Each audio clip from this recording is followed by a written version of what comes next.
এবার একটু বাজার পরিস্থিতির খবর জানতে চাই, রাজবাড়ির খবর জানবো সুমন বিশ্বাসের কাছ থেকে। সুমন, একটু জানাবেন বৃষ্টির দিন, আষাঢ় মাস, সব মিলিয়ে বাজার পরিস্থিতি কি? তানভীর, রাজবাড়ী বাজার ঘুরে যেটি দেখলাম যে এখানে সবজির দাম কিন্তু সপ্তাহ ব্যবধানে দ্বিগুণের বেশি বেড়েছে, পাশাপাশি বৃদ্ধি পেয়েছে মাছের দাম। আমি যদি সবজির কথা বলি, সেখানে এক সপ্তাহ আগে যে ঢেঁড়স 1 কেজি বিক্রি হতো 20 টাকায়, সেটি কিন্তু এখন এই বাজারে বিক্রি হচ্ছে 60 টাকা কেজি। কাঁচামরিচ যেটি ছিল 70 থেকে 80 টাকা কেজি, আজ কিন্তু সেটি 180 টাকা কেজি খুচরা পর্যায়ে বিক্রি হচ্ছে। শুধু এটি নয়, 60 টাকা কেজির নিচে সবজি কেনাই আসলে দুষ্কর হয়ে পড়েছে। আমরা যেটি দেখছি, কাঁকরোল বিক্রি হচ্ছে 70 টাকা কেজি। কচুরমুখী যেটি 50 টাকা ছিল, সেটি কিন্তু বেড়েছে। নগদ নিয়ে এলো হার না মানা হার অফার। সর্বনিম্ন 10,000 টাকা রেমিটেন্স নগদে পাঠালে থাকছে স্বর্ণের হার জেতার সুযোগ।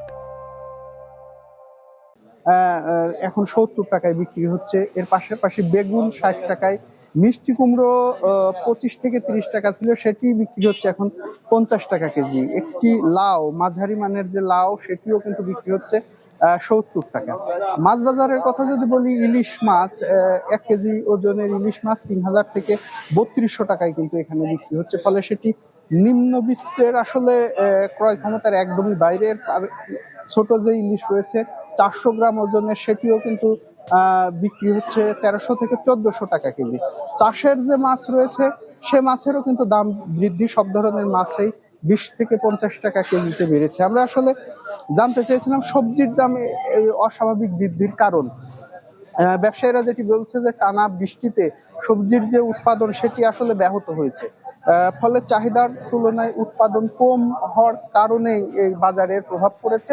তবে আমরা যেটি দেখেছি যে চাউলের দাম স্থিতিশীল রয়েছে, তবে চিনি আতপ যে চালটা, সেটি কিন্তু প্রতি কেজিতে অনেক বেড়েছে, বিক্রি হচ্ছে 200 টাকা কেজি। তানভীর, এই ছিল রাজবাড়ীর বাজার পরিস্থিতি।